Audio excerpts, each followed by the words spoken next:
அவல் பாயசம்னாலே சக்கரை போடுறதா வெல்லம் போடுறதா எது நல்லா இருக்கும், எப்படி பண்ணணும், நிறைய கேள்விகள் இருக்கும். இன்னைக்கு நாம கிருஷ்ணருக்கு பிடிச்ச அவலை வச்சு 2 பாயசம் பண்ணோம். ஒன்னுத்துல சக்கரை போட போறோம், இன்னொன்னுத்துல வெல்லம் போட போறோம். ரெண்டுத்தையும் பண்ணிட்டு ரெண்டுத்தையும் டேஸ்ட் பண்ணி பார்த்துட்டு எது நல்லா இருக்குன்னு நான் உங்ககிட்ட சொல்றேன்.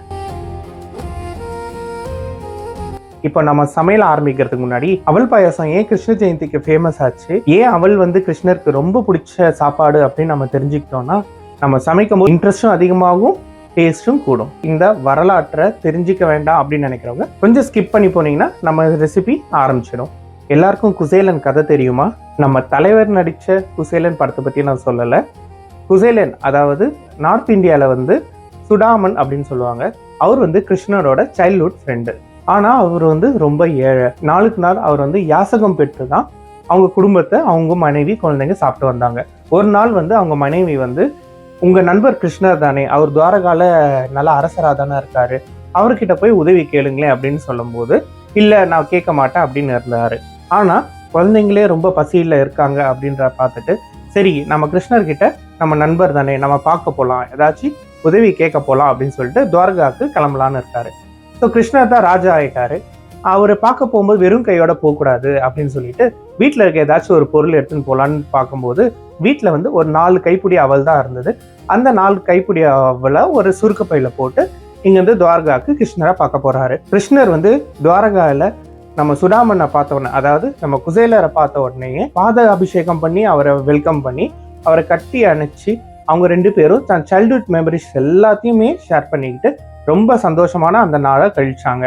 ஆனா நம்ம குசேலர் கிருஷ்ணர்கிட்ட எந்தவித உதவியும் கேட்கவே இல்லை. இப்படியே பேசிகிட்டே இருக்கும்போது திடீர்னு கிருஷ்ணர் அந்த பவுச் மாதிரி இருக்கிறத உடனே பிடுங்கி பார்க்கறாரு. பார்த்தா உள்ள அவள் விரும்பி சாப்பிட்றாரு.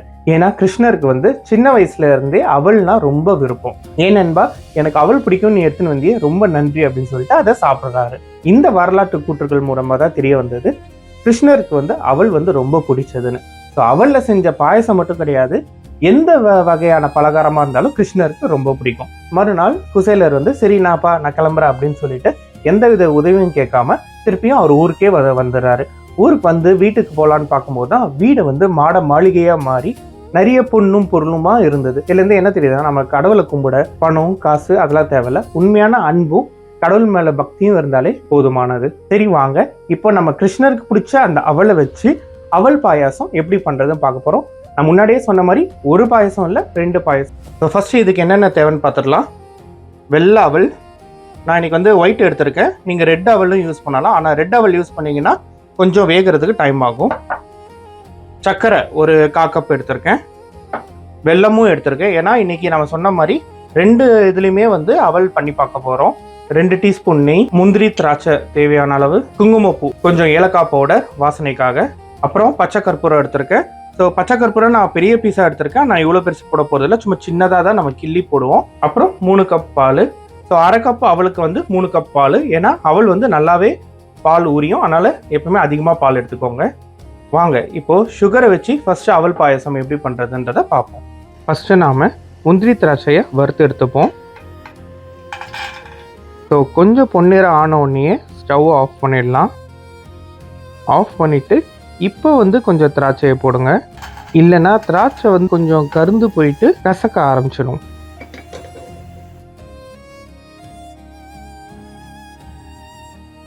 இப்போ மறுபடியும் ஸ்டவ் ஆன் பண்ணிட்டு இப்போ இதே நெய்யில் நம்ம எடுத்து வச்சிருக்க 1/2 கப் அவலில் நல்லா ஃப்ரை பண்ணி எடுத்துக்கலாம். ஸோ இதை நம்ம ரொம்பவும் வறுக்கணும்னு அவசியம் இல்லை, ஏன்னா இன்னும் நீங்கள் வறுத்தீங்கன்னா சைஸ் சின்னதாயிடும்.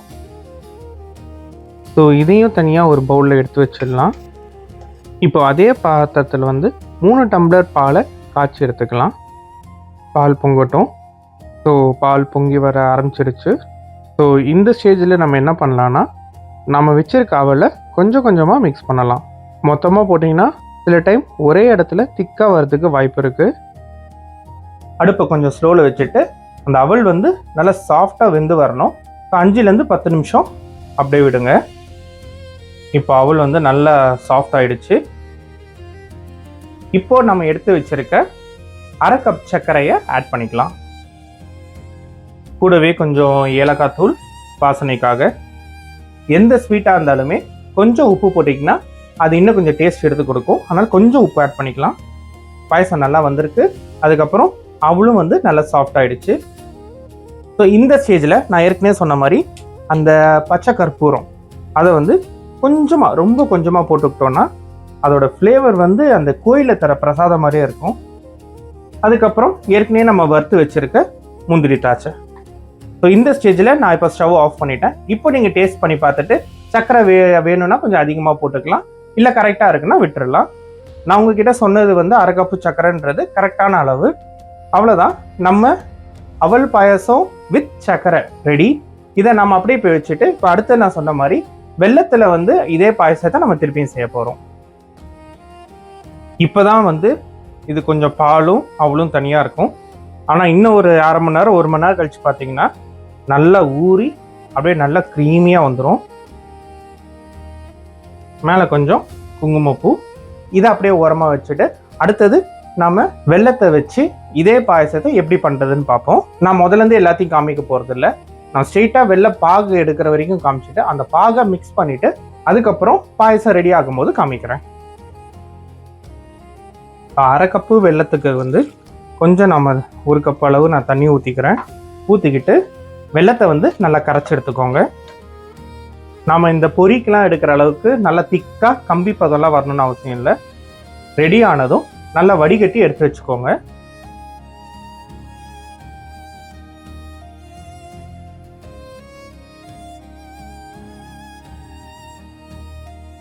ஆட் பண்ணிவிட்டு நல்லா கலந்து விட்டுக்கோங்க.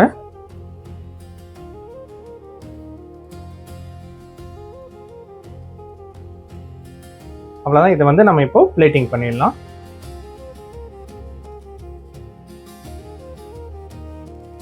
இப்போ 2 பாயசமே ரெடி ஆயிடுச்சு.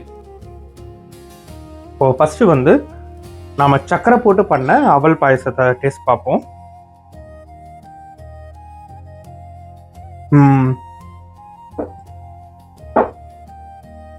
செம்மையா வந்திருக்கு. நான் போட்ட இனிப்பு அளவு கரெக்டாக இருக்கு. அவளோட டேஸ்ட்டு பர்ஃபெக்டாக தெரியுது. அடுத்தது வெல்லம் போட்டதை நம்ம டேஸ்ட் பண்ணிவிட்டு ரெண்டுத்தில் எது பெஸ்ட்டாக இருக்குன்னு நான் சொல்கிறேன். வெல்லம் போட்டதும் பார்த்தீங்கன்னா நல்லா திக்காயிடுச்சு.